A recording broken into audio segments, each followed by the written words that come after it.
교독하도록 하겠습니다. 모두 자리에서 일어나셔서 마태복음 16장 우리 1절부터 우리 12절까지 말씀만 교독으로 봉독하겠습니다. 오늘 말씀은 20절까지 말씀을 본문으로 하겠습니다. 마태복음 16장은 신약 성경 26쪽 가량에 있습니다. 신약 성경 26쪽 가량에 마태복음 16장이 있는데 제가 먼저 1절 읽겠습니다. 바리새인과 사두개인들이 와서 예수를 시험하여 하늘로부터 오는 표적 보이기를 청하니 예수께서 대답하여 이르시되 너희가 저녁에 하늘이 붉으면 날이 좋겠다 하고 아침에 하늘이 붉고 흐리면 오늘은 날이 굳겠다 하나니 너희가 날씨는 분별할 줄 알면서 시대의 표적은 분별할 수 없느냐. 악하고 음란한 제자가 표적을 구하나 요나의 표적밖에는 너희를 들을 수 없느니라 하시고 그들을 떠나가시니라. 제자들이 건너편으로 갈새 떡 가져가기를 잊었더니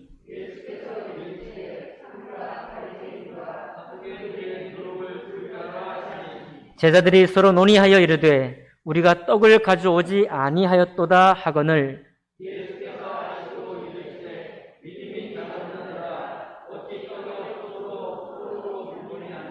너희가 아직도 깨닫지 못하느냐.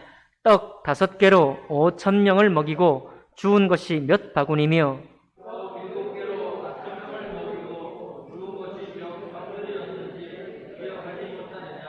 어찌 내 말한 것이 떡에 관함이 아닌 줄을 깨닫지 못하느냐.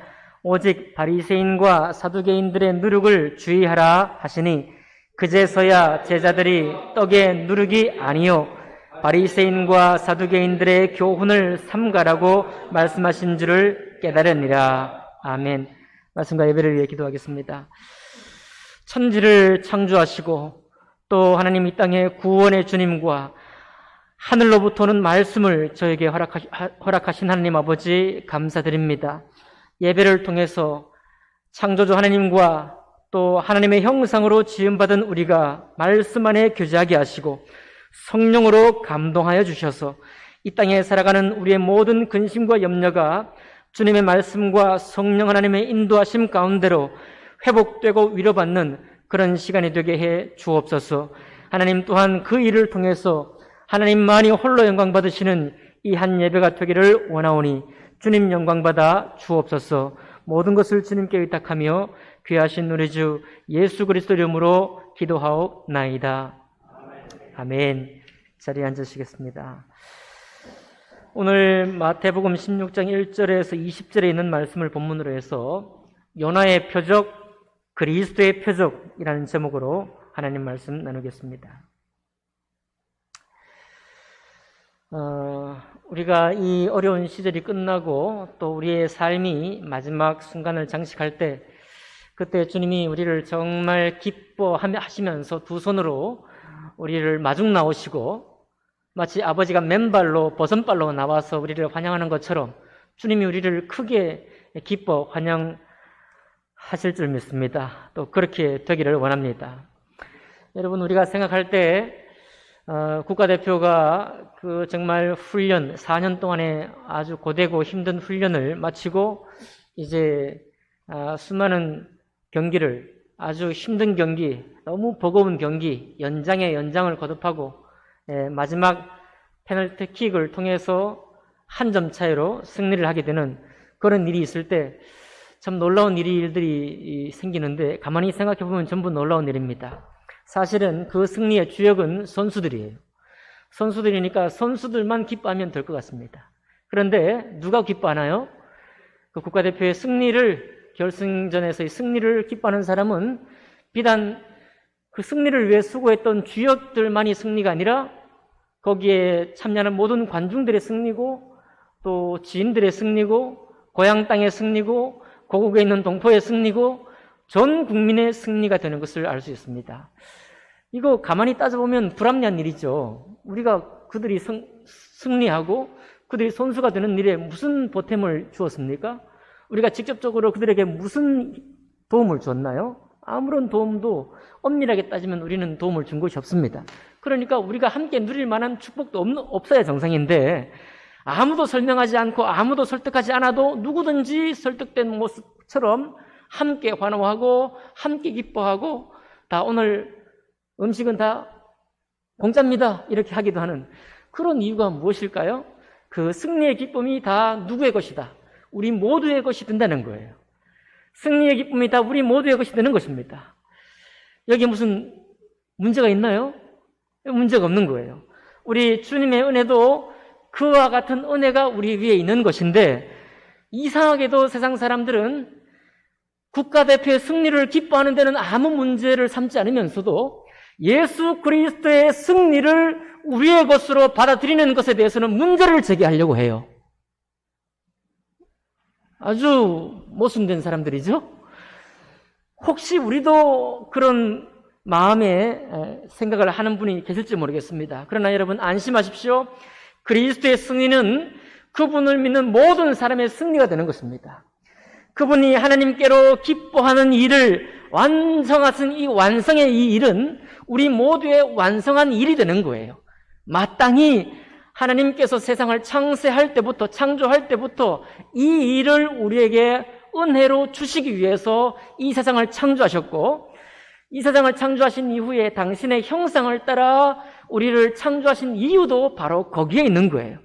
그러니 인류의 역사와 수많은 인간의 인지상정과 사람의 전통을 가지고 수많은 이야기가 진행된다고 할지라도 그리스도가 모든 삶의 기준이 되고 그리스도로부터 우리에게 주신 이 은혜가 모든 믿는 사람들에게 놀라운 은혜요, 은혜의 삶을 시작하는 것이 옳습니다. 그것이 하나님의 뜻이에요. 이것을 우리는 깨달았지만은 세상 사람들은 아직 깨닫지 못하고 있습니다. 오늘 마태복음 16장에 있는 이 종교인들, 이 정말 신실하게 하나님을 섬기고자 하는 사람도 이 사실만큼은 믿지를 못하고 있는 거예요. 그 안타까운 장면을 오늘 잠깐 살펴보겠습니다. 16장 1절에 보니까 바리새인과 사두개인들이 와서 예수를 시험하여 하늘로부터 오는 표적 보이기를 청하니 라고 말하고 있습니다.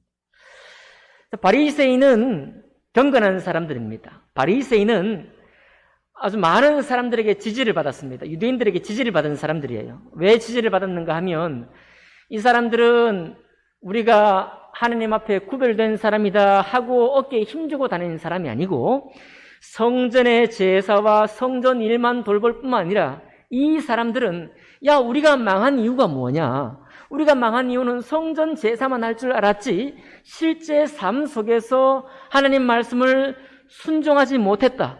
그러니 우리의 신앙의 목표는 일상생활 속에서 경건하게 사는 것이다 라고 그런 깃발을 들고 나간 사람들이에요. 그러니까 참 신앙적으로 열심을 낸 사람들이고 우리가 한편으로 생각해 볼 때 아니 그러면 바리새인이 뭐 틀린 게 없잖아요. 바리새인이 좀 잘한 거거든요. 잘했는데 오늘 주님 앞에 문제가 되는 사람들이 되었고요. 사두개인들은 어떤 사람들이냐? 사두개인들은 지성적인 지식인이었고 또 이 사람들은 기적을 믿기를 의심했습니다. 기적을 너무 믿다 보면 우리의 정말 이치를 깨닫고 정말 사람들이 살아가는 사회 속에서 올바른 일을 잘 해야 될 텐데 무슨 무당 굿하는 것도 아니고 말이죠. 그냥 기적적인 일만 쫓아다니는 사람들을 아주 멸시했어요. 그리고 성경 말씀에서 있는 그 말씀을 가지고 또 살기를 원했던 사람들입니다. 우리가 가만히 또 생각해 보면 이 사두개인들도 그다지 또 흠의도 없는 것 같아요. 그런데 신기하게도 이 두 바리새인과 사두개인들이 예수님 앞에서는 그저 무너지고 맙니다. 예수님을 믿을 수가 없는 거예요. 그래서 하늘로부터 오는 표적, 하나님께서 이 일을 행하셨다는 것을 보여달라고 또 요청하고 있습니다. 자, 우리 16장 앞에도 보면 7병이어의 기적을 주님이 베푸셨거든요. 지난주 말씀 기억 안 나시겠지만은, 그리고 또 앞 못 보는 사람, 다리 저는 사람, 수많은 병자들을 다 치료하셨습니다. 여러분, 구약 성경에 엘리야 선지자도 나오고 수많은 선지자가 있지만 그때 기적은 드문드문 나와요. 드문드문. 그런데 주님께서 베푸신 기적은 수많은 병자들을 순식간에 그 모인 자리에서 기적을 베푸시고 나음을 주셨습니다. 이미 구약 성경에 있는 선지자와 많은 기적들을 바라볼 때 예수님이 이 땅에 오셔서 행하신 기적을 듣고 보았다면 하늘로 오는 표적을 다시 구하지 않아도 되는 거예요. 이미 하늘로부터 왔다라고 믿으면 되는 것입니다. 그런데 무엇이 안 되느냐? 바리새인과 사두개인들이 안 되는 게 뭐냐면 예수께서 하나님께서 보내신 당신의 아들이고 하나님께서 우리에게 은혜를 주기 위해서 그리고 모든 회개의 말씀을 선포하기 위해서 오셨다고 하는 이 사실을 믿지 못한 거예요. 그러니까 여러분, 바리새인들의 문제는 뭐냐면 회개 없는 경건을 하는 것입니다. 여러분, 자기의 죄, 우리가 날 때부터 본질상 진노의 자녀라는 것을 깨달음이 없이 행하는 경건은 전부 다 위선이에요. 누가복음 12장 1절에 주님이 꼭 집어서 말하고 있습니다. 바리새인들의 누룩은 바로 위선이다라고 말하고 있는 거예요. 왜 위선인가요? 여러분, 우리 신앙인들은 위선이라는 말에서 자유로울 수가 없습니다. 우리는 입술로 하나님의 말씀을 때로 말하고 선포하는 사람들이나 우리의 실제 삶 속에는 그 말씀을 잘 지키지 못해서 말은 선을 외치지만 실제로 선에 실패하는 경우가 자주 있는 사람들입니다. 그러니 사람들이 우리를 향해서 위선자라고 말을 한다고 한다면 우리가 제가 연약해서 그럴 수밖에 없습니다라고 인정할 수밖에 없는 거예요. 그런데 여러분, 우리가 위선적인 삶을 살 수밖에 없는 이유하고 이 바리새인들과 사두개인이 위선적인 모습을 보이는 것과는 천지 차이인 거예요. 왜냐하면 이 사람들은 자기가 죽을 수밖에 없는 죄인이요, 죄를 가지고 내가 행하는 경건이라는 것을 깨닫지를 못했습니다. 아무리 내가 경건한 삶을 살기 원하고 하나님 말씀을 순종하기를 원하지만 그 경건한 삶으로 나의 이 죄가 지워질 수도 없고 가려질 수도 없다는 사실을 인정하지 못하는 거예요. 여러분, 하늘로부터 오는 표적이라고 한다면 이것은 우리의 심장에 꽂혀야 되는 것입니다. 보통 표적이라는 말은 뜻이 뭐냐면 사인이에요, 사인. 사인의 국악적인 정의는 뭐냐면 눈짓이나 몸짓으로 어떤 의사를 전달하는 일이에요. 그렇죠. 우리가 사인, 모든 말을 할 수 있지만 손짓으로, 눈짓으로 딱 이렇게 하면은 그게 어떻게 하라는 표시잖아요. 그러면 하늘로부터 오는 표적, 하늘로부터 오는 사인은 뭡니까? 하나님께서 오셨다. 하나님께서 우리를 구원하기 위해서, 모든 죄인들을 구원하셔서 하나님의 자녀로 거듭나게 하시기 위해서 오셨다는 바로 그 표적이 그리스도의 표적이고 예수님의 표적이거든요. 근데 그 사인을 믿지 못하는 거예요. 그러면 앞에서 했던 칠병이의 기적이라든지 수많은 병자를 고쳤던 예수님의 표적은 이 사람들이 어떻게 듣기도 들었을 테고 보기도 보았을 텐데 왜 그 표적을 통해서는 자기 마음으로 가져오지 못했을까요? 여러분, 수많은 표적들은 놀랍다, 어떻게 저럴 수 있느냐, 여기 성경에도 많은 사람들이 기적을 볼 때마다 그렇게 놀랐습니다. 놀라고 난 후에는 다시 일상으로 돌아갔어요. 여러분, 우리가 신기한 일, 기적 같은 일을 볼 때도 우리도 마찬가지입니다. 아무리 기적 같은 일을 보고 어떻게 세상에 이런 일이 있을 수 있는가라고 한 번도 경험하지 못한 일을 경험했어도 다시 내일 아침에 우리의 일상 루틴으로, 일상 습관으로 돌아갑니다.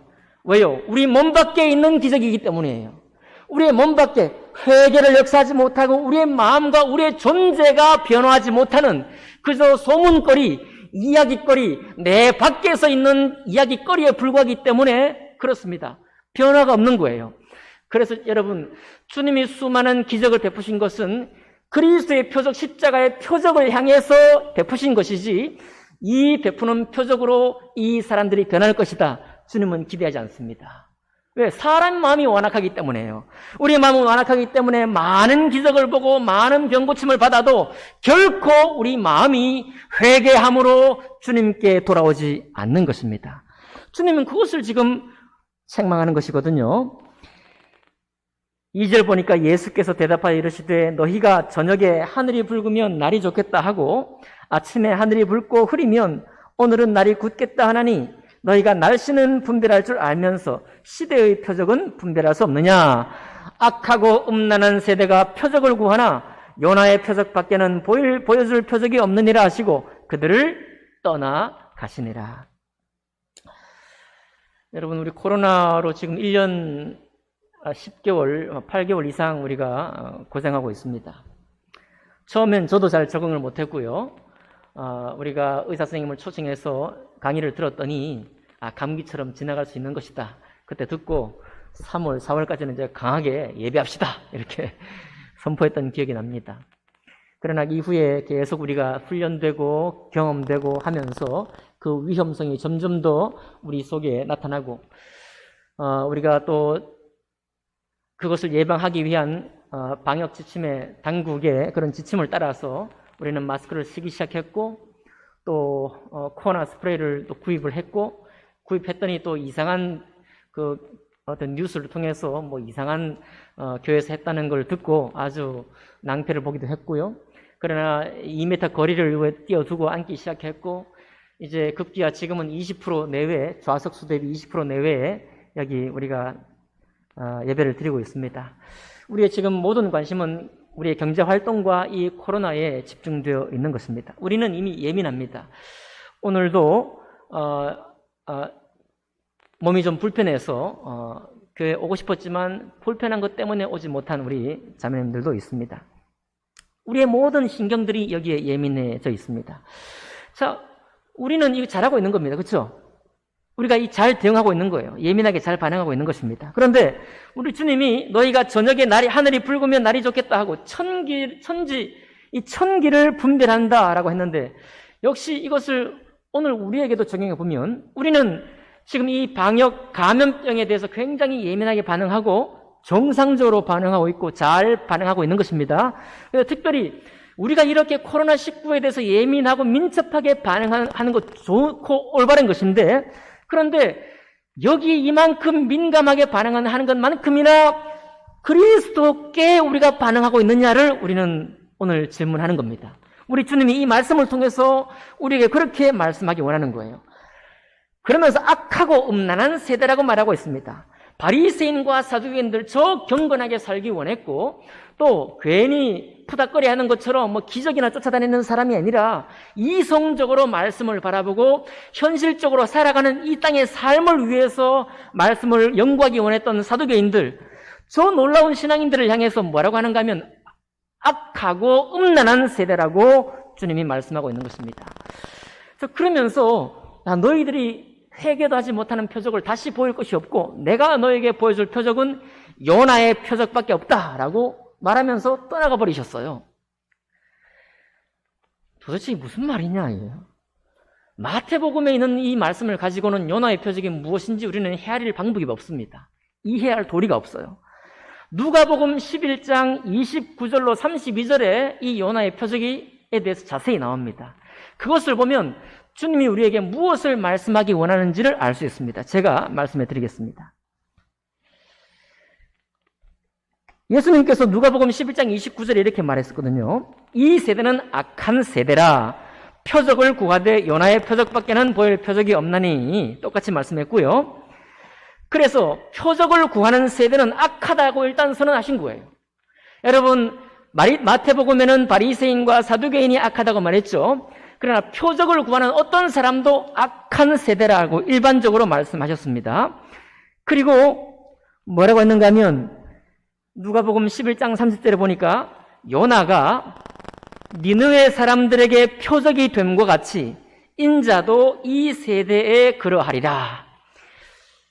정신을 차리고 제 말씀과 같이 함께 가시길 원합니다. 여러분 요나는 어디에 가서 말씀을 전했을까요? 요나는 아수르 땅에 가서 말씀을 전했습니다. 아수르의 도시 니느웨 성에 가서 말씀을 전한 사람이에요. 그런데 요나가 니느웨 사람들에게 표적이 되었다 그랬습니다. 그러니까 요나는 니느웨에 가서 사실 무슨 말씀을 전했을까요? 40일 만에 이 니느웨 성이 무너질 것이다. 40일 만에 이 니느웨 성이 무너질 것이라고 말씀을 전했습니다. 그랬더니 니느웨 사람들의 반응이 어땠을까요? 요즘 제가 복음서만 전하니까 이 구약 말씀 갑자기 얘기하니까 기억이 잘 안 나시죠? 요나가 40일 만에 무너지리라고 하룻길만 가서 말씀을 전했더니 이 유대인도 아니고 이방인인 아수르 사람들이 다 회개하고 주님께로 돌아와 버렸죠. 그러면서 주님께서 다시 누가복음 11장 30절 이후에 이렇게 말합니다. 심판때가 되면 한 사람과 한 나라가 이 세대를 정죄하게 될 것인데, 한 사람이 누구냐면 남방여왕이에요. 남방여왕은 솔로몬에게 지혜로운 말을 들으러 왔으니 니느웨 사람들은 요나에게 지혜로운 말을 들었습니다. 자, 누가복음에 뭐라고 했냐면 남방여인이 솔로몬에게 지혜로운 말을 들으러 왔는데 나 예수는 이 솔로몬보다 더욱 큰이다라고 말하고 있어요. 근데 그 남방 여왕이 마지막 심판 때 이 세상 사람들을 정죄할 것이라고 말했거든요. 그러니까 이 말은 뭐냐면 여러분, 역시나 유대인들이 아닌 남방 여왕은 스바 여왕이니까 에디오피아 여왕이라고 우리가 추측합니다. 에디오피아 여왕이 지혜로운 이 말을 들으려고 수많은 이 선물을 사가지고 솔로몬 왕을 찾아온 거예요. 지혜의 말을 들으려고. 그런데 그 솔로몬의 지혜보다 더 크신 지혜를 가진 예수님이 오셨는데 그 예수님의 지혜를 듣고자 선물 보따리를 싸가지고 오는 바리새인과 사두개인이 없는 것입니다. 이 세대 사람들이 그 지혜를 들으려고 하지 않는 거예요. 또 두 번째로 마지막 때에 심판하는 사람이 있는데 누구냐면은 니느웨 사람들이에요. 니느웨 사람들이 마지막 심판 때 이 세상 사람들을 정죄한다고 그랬습니다. 왜 그럴까요? 여러분, 요나의 메시지는 간단했습니다. 40일 만에 이 성은 무너질 것이다 라고 심판을 선포했어요. 그 심판을 선포했을 때 니느웨 사람들이 어떻게 했다고요?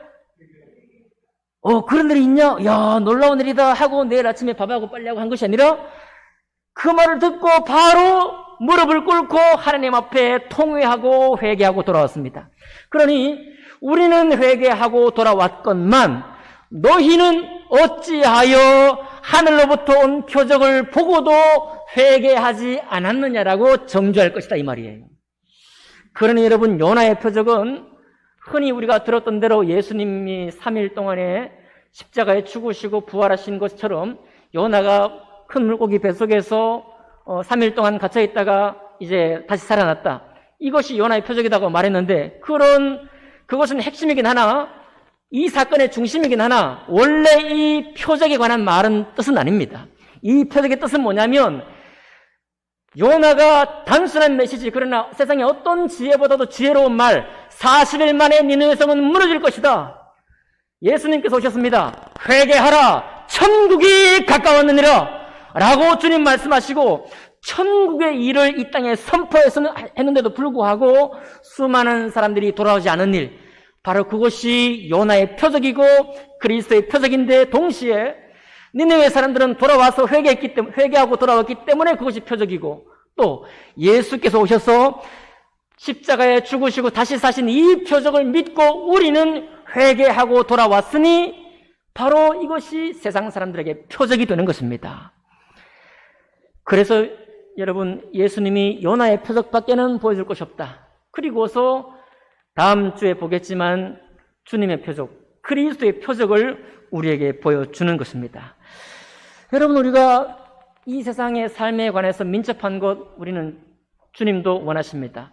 주님은 우리에게 잔치와 같은 삶을 축복하셨고요. 우리가 기쁨과 감사와 평안이 있는 어떤 염려와 근심 가운데서도 그런 삶을 살기를 허락하셨습니다.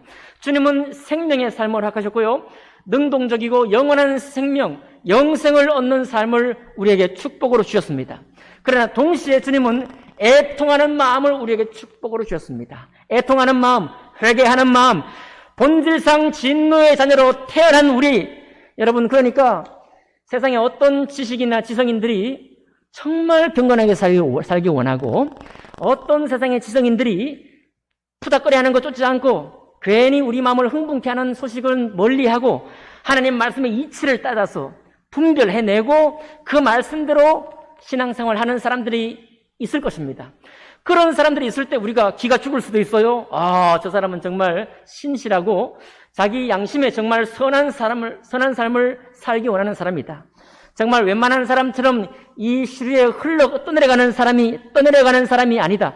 우리는 그 사람을 인정할 수 있습니다. 그러나 그가 어떤 좋은 말과 깨달은 말로, 어떤 솔로몬의 지혜와 같은 그런 말로 여러분과 나의 마음을 흡족하게 만들고 정말 저는 진실한 사람이다, 양심에 반듯한 사람이다 라는 말을 할지라도 그도 역시 그리스도의 표적을 거절하고 회개의 마음, 본질상 진노의 자녀라는 사실을 인정하지 않았을 경우에 그의 마지막은 하나님의 환호를 볼 수 없을 것입니다. 그의 끝에는 하나님의 찬송, 하나님을 기뻐할 만한 자리에 서 있을 수가 없는 거예요. 왜 그렇습니까? 하나님을 거절했기 때문에 그렇습니다. 하나님의 복음을 거절했기 때문이에요. 하나님께서 우리에게 너 죄인이지 이렇게 정죄하려고 하신 것이 아니라 하나님을 떠나 에덴에서 쫓겨난 우리에게 다시 그 에덴으로 돌아오라고, 다시 하나님의 크신 은혜와 회개를 통해서 예수 그리스도를 내 마음의 주로 섬기고 하나님의 말씀대로 사는 의인의 삶을 살라고 우리를 부른 것입니다. 그러나 그것을 인정치 않고 경건한 삶을 사는 사람이나 그것을 인정치 않고 세상 지식과 지혜를 추구하는 사람은 전부 다 위선자의 삶을 살고 있는 것입니다.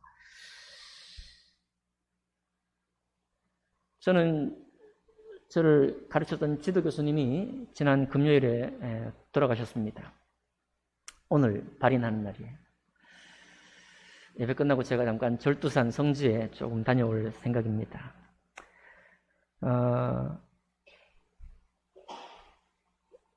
마지막 입관을 보았습니다. 그걸 보면서도 우리 철이 빨리 안 나는 우리는 그 관 속에 내가 누워있다는 사실을 생각을 잘 못합니다. 제가 이제 죄송합니다. 50밖에 안 됐습니다.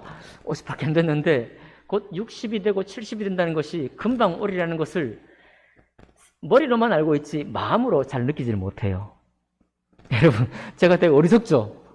아니, 제가 50 된 것도 안 되고 이게 이제 나이와 제 마음이 이게 적응하지 못합니다. 이게 너무 적절하지 않은 것 같아요. 내가 왜 50이 됐나? 그런데 곧 60이 되고 70이 되고 80이 되고 이제 곧 주님께로 갈 때가 될 거라는 사실을 진실로 잘 못 믿는다니까요. 그것을 보면서도, 마지막 순간을 보면서도 그렇습니다. 여러분, 주님께서 이 땅에 오셔서 우리에게 정말로 예수 그리스도의 표적 가운데로 우리 삶이 온전히 변화하기를 원하고 있습니다. 그런데 예수님 제자들은 어떤 모습을 지금 보이고 있는지 아십니까? 8절 보실까요? 우리 주님이 바리새인과 사두개인들을 떠나가지고 건너편으로 넘어가서 6절에 보니까 예수께서 이르시되 삼가 바리새인과 사두개인들의 누룩을 주의하라 그랬어요. 누룩을 주의하라 그랬으면 이제 막 깨달음이 좋은 사람은 깨달을 수 있건만 제자들은 깨닫지 못했습니다. 누룩은 무엇을 위해 쓰이는 거죠? 빵을 이렇게 발효하도록 쓰이는 게 누룩입니다. 그래서 떡 때문에 주님 하시는 말씀인가라고 제자들은 생각했어요. 왜냐하면 제자들에게는 이것이 가장 중요했기 때문이에요. 여러분, 사람들의 삶 속에 떡이 가장 중요합니다. 안 그런 분 계신가요? 저도 떡이 중요해요. 저도 먹는 것이 중요합니다. 그러니 주님은 하늘로부터는 말씀으로 저 누룩을 말했지만 제자들이 듣는 지혜는 언제나 무엇을 들어요? 이 땅에서의 떡에 관한 문제로 듣는 것입니다. 여러분, 우리가 신앙생활 지금까지 오래 하고 있습니다. 우리가 오래 하고 있는데 이 땅에서 우리가 받는 축복, 우리가 신앙생활 하면서 주님께 받는 축복은 우리 주님이 마땅히 우리에게 허락하셨습니다. 아멘이죠? 너무 힘겹고 어려운 과정을 모든 사람이 다 거치고 있습니다. 모든 사람이 그런 것을 거치고 있고 또 거쳐왔기도 했습니다. 그러나 분명한 건 주님께서 은혜를 주신다는 사실이에요. 이것을 믿고 하나님께서 우리에게 요청하는 바는 뭐냐면, 그러므로 우리의 민첩할 것은 떡에 관한 것도 민첩할 것이지만 무엇에 관해서 더욱 민첩하기를 원한다고요? 하나님의 말씀이요. 하나님의 말씀, 그리고 거듭난 말씀, 하나님의 말씀으로 우리가 살아가는 바로 그 삶을 향해서 우리가 민첩하기를 원하는 것입니다. 그게 민첩하지 않은 제자들이 볼 때는 전혀 이해를 하지 못하고 있는 것입니다. 이제 12절에 굳이 주님이 떡에 관한 말씀이 아니다. 너희가 7병이어를 보지 못했느냐? 내가 너희를 축복하고 기적을 베푼 것 보지 못했느냐? 5병이어로 너희를 축복한 것을 보지 못했느냐? 언제든지 너희를 내가 도와주고 있다는 것을 주님은 말씀했습니다. 그리고 나니까 12절, 그제서야 제자들이 떡의 누룩이 아니요 바리새인과 사두개인들의 교훈을 삼가라고. 이 누룩은 누룩이 아니라 교훈이구나.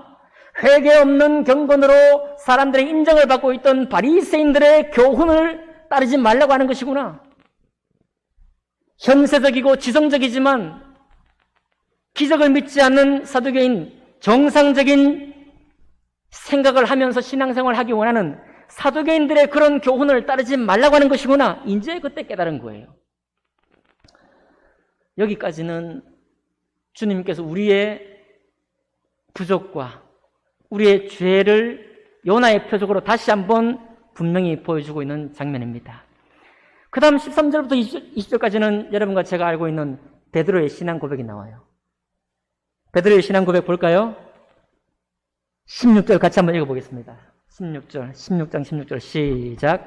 시몬 베드로가 대답하여 이르되 주는 그리스도시요 살아계신 하나님의 아들이시니이다.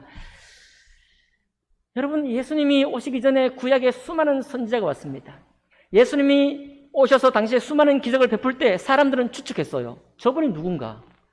저분은 나사렛 땅에 있는 선지자가 날 것 같지도 않은 나사렛 땅에 태어난 사람인데, 예수라고 하는 작자인데, 저분을 우리가 알고 있는 누구와 견주어 봐야 되겠는데 누굴까?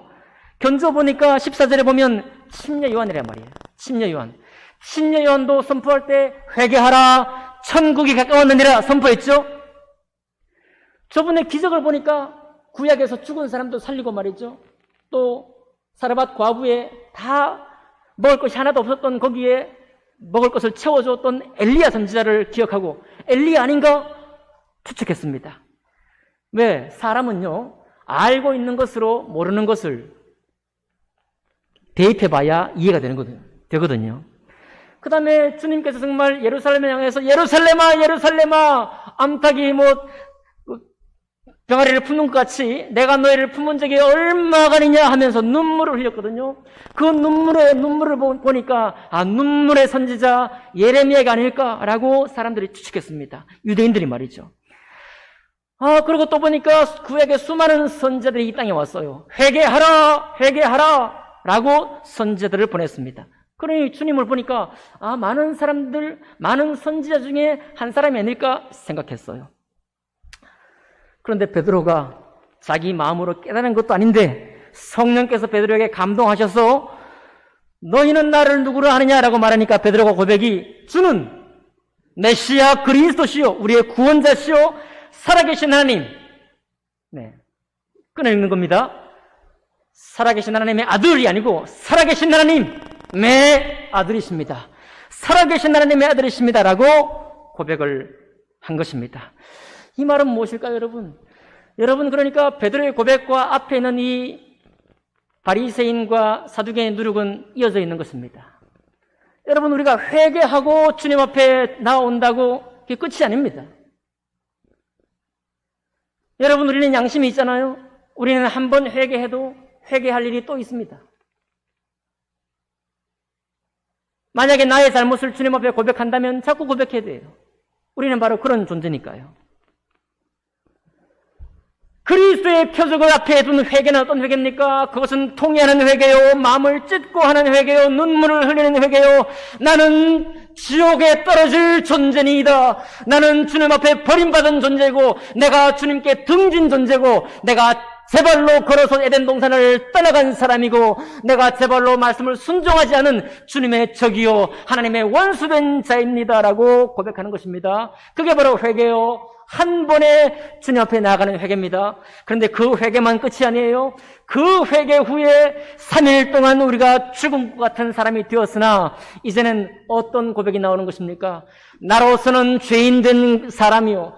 나로서는 죄인일 수밖에 없으나 그러나 주는 그리스도시요 나의 주는 그리스도시요 내 마음의 주인은 그리스도시요 살아계신 하나님의 아들을 당신께서 내 삶의 인도자이십니다. 나의 주인은 예수 그리스도십니다. 나의 메시지는 내가 추구할 지혜는 세상 지혜도 좋지만 그것보다 더욱더 하나님의 메시지가 바로 나의 추구할 지혜입니다. 그리고 지혜 중에 지혜, 은혜 위에 은혜는 무엇인가 하면 요나의 표적으로 니느웨 사람들이 회개하고 돌아왔던 것처럼 그리스도의 십자가의 표적으로 세상 죄를 회개하고 주님 앞에 돌아와 하나님의 몸된 교회를 통해서 하나님 말씀을 듣고 받고 그 말씀대로 살고자 하는 바로 성도의 회개인 것입니다. 이 유일한 회개, 은혜 위에 은혜, 자비 위에 자비, 회개 위에 회개, 이 회개만이 우리를 올바른 길로 인도하는 것입니다. 믿음 생활이 고생이 많습니다. 교회들이 비난받고 주의 종들도 시험에 빠지고 우리가 아는 사람들 믿음에 추구하는 그 민첩함도 무뎌져 가고 나도 말씀을 잘 지키지 못하는 삶을 바라보면서 어느 순간부터 우리의 믿음이 침체가 되고 뒤로 물러나기 시작하고 은혜가 우리를 주관하지 못하게 되어 가는 것입니다. 그러나 여러분, 그렇게 신앙생활을 하는 가운데서 어떤 사람들은 이제 이 교회 생활이라는 게 그래 의미가 없는 것 같다. 이제 좀 일요일 날 예배도 안 드려도 되는데 어디 좀 가자. 이렇게 하는 사람도 있고요. 또 어떤 사람들은 신앙적인 삶이 거기서 거긴데 어차피 하나님께 예배를 드리고 내가 받을 복, 내 가정의 축복 그것으로 내가 만족한다라고 또 곁길로 빠질 수도 있습니다. 여러분, 우리는 여러 가지 신앙의 선택을 할 수 있는데 그 신앙의 선택이 만약에 그리스도의 표적으로 주님의 은혜로 우리를 나의 주 되신 그리스도 앞에서 신앙의 민첩한 가운데 선택한 것이 아니라 내 마음이 이미 식어진 상태에서 뒤로 물러난 상태에서 선택한다면 그것은 잘못된 지혜예요. 그것은 잘못된 지혜인 것입니다. 여러분, 교회들이 어떤 모습을 보이는지 간에 이 교회는 하늘 문을 열고 하나님께로 오는 표적, 하나님께로 오는 지혜가 선포되는 자리입니다. 여기만이 하나님의 말씀이 있는 것입니다. 어떤 교회들의 3분의 1 정도는 불교도 좋다, 이슬람교도 좋다, 천주교, 기독교 다 좋다, 모든 종교, 고등 종교는 다 서로 통하는 것이다. 저도 그게 인정합니다. 통하는 게 많아요. 세상 지혜도 우리 성경에 통하는 것도 있습니다. 모든 종교의 한 80% 정도의 메시지는 비슷해요. 그러니까 손 붙잡고 방역 지침 할 때도 이번에 4대 종단 대표자들하고 고양시장과 같이 그 방역 같이 합시다, 잘합시다 하고 의기투합하고 악수하고 이렇게 해줬어요. 제가 한 건 아니지만. 그런 거 다 필요한 거예요. 얼마나 좋습니까? 그러나 여러분, 세상의 현인들처럼 자기의 지식과 자기의 깨닫는 지혜로 하나님과 교제하고자 하는 사람들은 마지막 심판 때 반드시 정죄받습니다. 그것은 이미 2000년 전에 주님이 오셔서 세상 모든 지혜가 어떠한 지혜인 줄 어떤 사람도 죄 밖에서 죄를 넘어서 자기 지혜로 주님께 갈 수 없다는 것을 밝혀주셨기 때문에 십자가를 통해서만, 십자가를 의지해서만 주님께로 나아갈 수 있다는 사실을 온천하에 밝혔기 때문에 그래요. 수많은 사람들이 착각하고 있습니다. 요즘은 더 이런 물결이 더 심해졌어요. 저는 유튜브를 자주 봅니다. 유튜브에 수많은 강사들이 강의를 아주 즐겨 들어요. 정말 마음의 위로가 되고요. 또 깨달음도 주십니다. 웬만한 교회에서 선포되는 말씀보다 더 막 잘 들리는 것도 있어요. 네, 있습니다. 여러분, 그러니까 지금 우리가 더 위기 가운데로 몰려가고 있습니다. 교회의 메시지는 낮아지고요. 세상 강사는 더 높아지고 있습니다. 들을 수 없는 말들을 들어요. 들을 수 없는 위로를 거기서 듣고 있습니다. 얼마나 좋습니까? 그러나 우리는 깨달아야 합니다. 교회의 교회됨이 무엇인지 깨달아야 돼요. 하나님으로부터는 이 말씀, 이 메시지가 무엇인지 깨달아야 합니다. 회개하라! 천국이 가까웠느니라! 여러분, 이 말씀 가운데서 우리는 분리되어야 합니다. 완전히 분리되어야 해요. 그리고 거기서부터 주님 말씀과 교제해야 합니다. 솔로몬보다 지혜로운 분이 예수님이셔요. 왜 솔로몬보다 못한 현임들로부터 우리가 우리의 삶을 안내받으려고 합니까? 우리는 위로받고 좋은 지식은 받겠지만 그러나 주님의 말씀 가운데로 나오시기 바라요. 혹시 이 가운데 아직도 그리스도의 표적이 무엇인지 모르겠다, 그렇게 말씀하신 분이 있다면 애석합니다. 안타깝습니다. 여러분, 어려운 일이 아니에요. 수많은 사람들은 공덕을 쌓고 더 많은 신앙의 성숙을 가질 때에 예수 믿으려고 합니다. 그러지 마세요. 여러분, 그러지 마세요.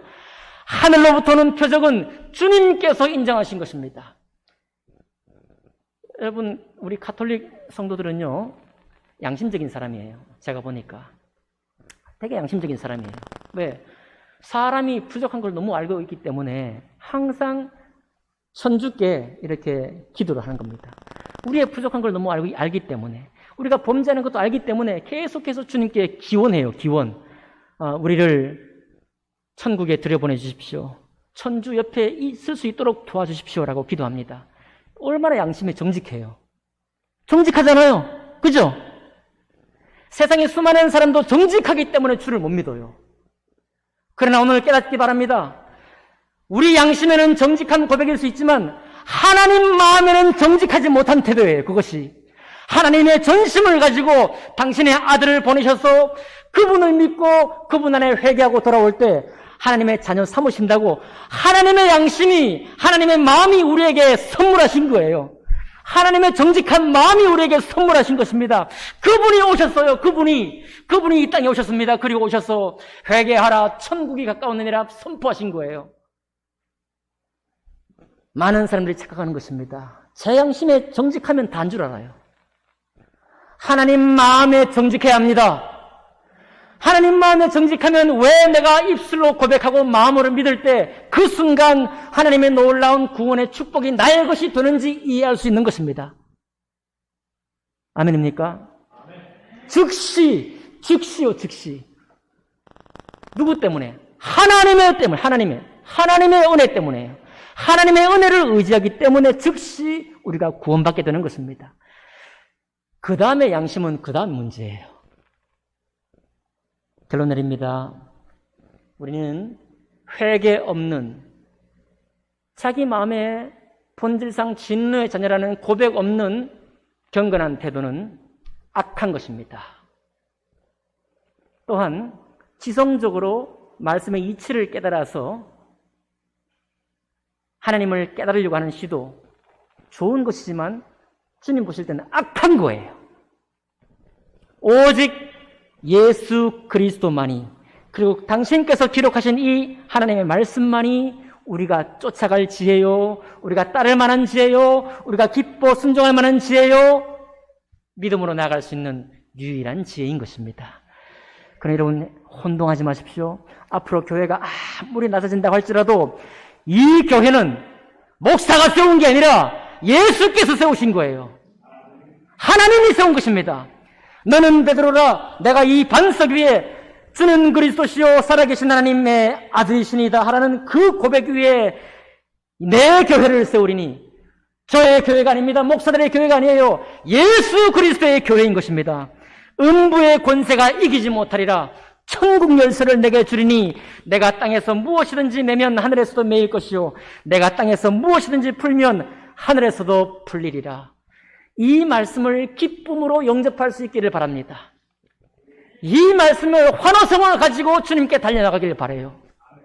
그러면 이 말씀을 깨달은 사람은 반드시 이 땅에 사는 동안뿐만 아니라 마지막 때에 우리의 시신은 관에 들어가고 나 영혼은 주님 앞에 갈 때 주님께서 벗은발로 뛰쳐나와가지고 너 그렇게 힘든 세상에 살면서 너 수많은 유혹 가운데 휘청거리며 살면서도 나를 인정하고 나를 주로 삼았으니 내가 너를 기뻐한다라고 와락기 앉지 않겠습니까? 주님의 보배로운 은혜가 믿는 모든 사람에게 흘러 넘치는 것입니다. 그게 바로 믿는 성도의 영광이고 이 땅에 교회를 세우신 이유인 것입니다. 기뻐합시다. 어려운 중에 있지만 즐거워합시다. 주님께서 여러분과 저와 함께 계십니다. 기도하겠습니다.